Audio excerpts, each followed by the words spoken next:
kita hidup ini di zaman yang serba modern. Kita bisa mengakses informasi, berita, hiburan, ataupun dakwah dengan media sosial. Namun di balik kemudahan ini pasti ada sebuah tantangan besar dong, seperti penyebaran berita hoax, penyalahgunaan media sosial, atau bisa juga berkomentar jahat di media sosial. Nah, makanya tema kita kali ini yaitu bagaimana menjaga etika dan akhlak di dalam media sosial. Nah, kali ini aku nggak sendiri, tapi sama teman-teman aku ada Sobran dan juga Hadi. Halo, makasih banget ya Gina udah mengundang kita di sini. Nah, tema yang kita bahas juga bermanfaat banget nih, jadi saya juga cukup excited untuk membahasnya. Nah, senang banget juga bisa gabung di sini. Saya tuh sering banget lihat orang salah paham di media sosial gara-gara komentar. Jadi tema ini pas banget buat kita semua yang hidup di dunia digital. Kadang hal-hal kecil seperti ketik atau nada tulisan bisa bikin orang salah tafsir. Karena itu penting banget buat kita belajar menulis dengan bijak dan sopan biar nggak disalahartikan dengan orang lain. Nah, bener banget. Pasti kan orang-orang sekarang ini aktif ya di dalam media sosial, tapi tuh kadang juga lupa batas atau etika yang dalam menggunakan media sosial. Terus kalau menurut kalian sendiri nih, dalam pandangan Islam, apa sih makna etika masyarakat digital itu? Nah, makna masyarakat kita itu, etika dalam Islam itu adalah menerapkan nilai-nilai akhlak Islam ketika kita beraktivitas di dunia maya. Islam mengajarkan kita untuk selalu menjaga ucapan, perilaku, dan niat baik dalam kehidupan nyata maupun di dunia digital. Saat kita menulis komentar, membagikan postingan, atau menyebarkan informasi, semua itu termasuk perbuatan yang akan dipertanggungjawabkan di hadapan Allah Subhanahu Wa Taala. Jadi dunia digital itu bukan dunia tanpa batas, tapi tetap ada nilai moral dan tanggung jawab di dalamnya. Benar banget tuh Bi. Allah Subhanahu Wa Taala berfirman dalam surat Al-Hujurat ayat 6 yang berbunyi, Ya ayyuhallazina amanu in ja'akum fasikum binaba'in fattabayyanu an tusibu qaumam bijahalatin fatusibu alamak fa'altum nadimin. Yang berarti, wahai orang-orang yang beriman, jika seorang fasik datang kepadamu membawa berita penting, maka telitilah kebenarannya, agar kamu tidak mencelakakan suatu kaum karena ketidaktahuanmu yang berakibat kamu menyesali perbuatanmu itu. Ayat ini menjadi pedoman penting bagi kita di era digital. Allah memerintahkan kita untuk meneliti informasi terlebih dahulu sebelum mempercayai atau menyebarkannya. Nah, istilahnya sekarang stop sebelum share, itu tuh bermanfaat banget. Nah, Masya Allah sih, jadi ayat ini kita mengingat banget ya, kalau kita harus stop sebelum share. Kadang kita pengen cepet-cepet banget posting dan kadang update dan ketinggalan tren, padahal belum tentu benar. Dan juga kadang niatnya cuma bercanda atau iseng, tapi bisa jadi orang lain tersinggung atau salah paham. Itu juga bentuk kekurangan etika digital yang harus kita hindari. Kadang tuh pasti orang-orang kan punya keinginan buat nyebarin, jadi orang pertama buat mau nyebarin berita, tapi malah bisa menimbulkan masalah baru karena berita itu nggak benar.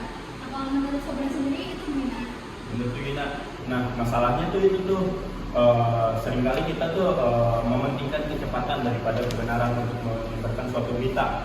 Nah, satu postingan yang salah bisa memicu fitnah dan kerugian besar.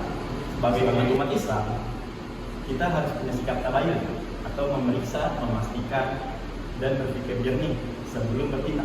Kalau ragu, lebih baik kita diam, karena dia bisa menyelamatkan kita dari dosa menyebar kebohongan. Nah, setuju.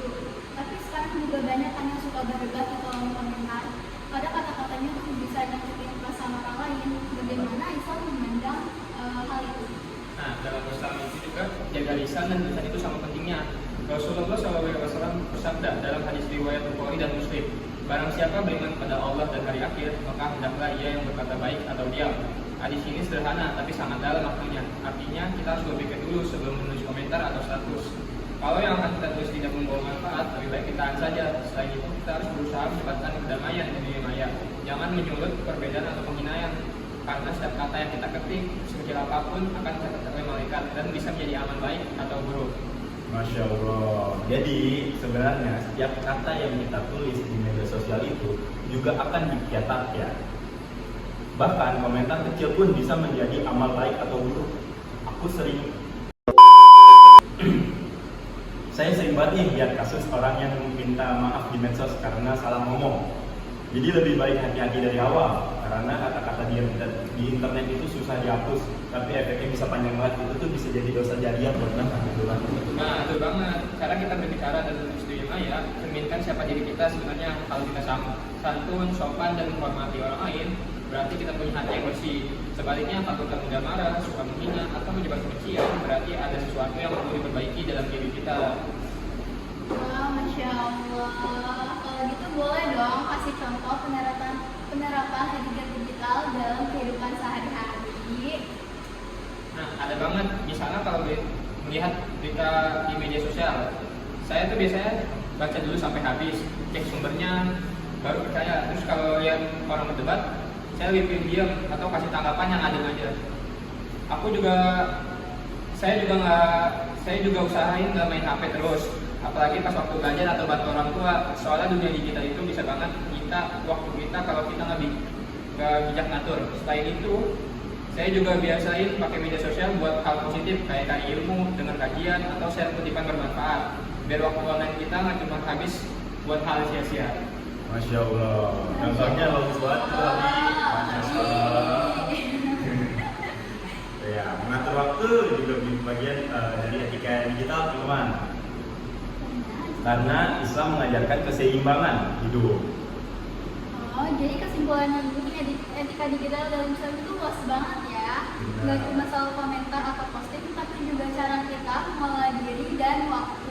Nah, benar sekali. Karena seorang muslim yang baik bukan hanya terlihat dari pakaiannya atau ibadahnya, tapi juga dari jejak digitalnya. Jejak digital itu akan selalu ada, maka setelah kita tiada. Maka pastikan setiap unggahan kita meninggalkan kebaikan, bukan keburukan. Jadi bisa dibilang jejak digital itu kayak amal jariah versi online. Kalau isinya kebaikan, insya Allah pahalanya terus mengalir. Tapi kalau keburukan, alhamdulillah bisa jadi dosa yang tak berhenti juga. Masya Allah. Nasihat yang luar biasa sekali ya. Jadi kalau disimpulkan ada 3 pesan untuk menjadi masyarakat digital yang beretika menurut pesan. Boleh disebutkan, Anggi? Bener banget ya, nah 3 pesan. Jadi yang pertama itu pesan yang pertama, kita perlu berhati-hati dalam berbagi informasi. Pastikan benar dan bermanfaat. Pesan yang kedua juga, kita harus menjaga ucapan dan tulisan. Katakan yang baik atau lebih baik diam daripada menjadi dosa jariah. Nah, pesan yang ketiga, gunakan media sosial untuk menebar kebaikan dan memperkuat iman. Kalau 3 hal ini kita terapkan, insya Allah kita akan menjadi masyarakat digital yang tidak hanya cerdas teknologi, tapi juga berakhlak mulia. Dan ada satu tambahan nih, kecil dari saya. Jangan lupa selalu niatkan setiap aktivitas digital karena Allah Subhanahu wa Ta'ala. Kalau niatnya baik, insya Allah hasilnya juga akan membawa keberkahan. Dunia digital menjadi ladang pahala kalau kita memanfaatkan dengan niat yang benar. Jadi mulai sekarang pastikan setiap klik, setiap komentar, dan setiap posting yang kita membawa nilai kebaikan. Masya Allah, luar biasa sekali ya kalian berdua ini. Ilmu dan pesannya sangat bermanfaat loh. Semoga nasihat ini juga bisa jadi pengingat kita untuk lebih bijak dan berakhlak media di dunia digital. Terima kasih kepada Habib dan Sobran yang sudah hadir di podcast ini. Ya, sama-sama. Untuk teman-teman yang di rumah, yuk kita jadikan dunia maya sebagai tempat untuk berbuat baik, bukan menebar kebencian. Aku punya pesan untuk hari ini, verifikasi sebelum membagikan, pikir sebelum mengunggah, dan niatkan kebaikan dalam setiap jejak digital. Sekian dari aku, sampai jumpa di podcast berikutnya.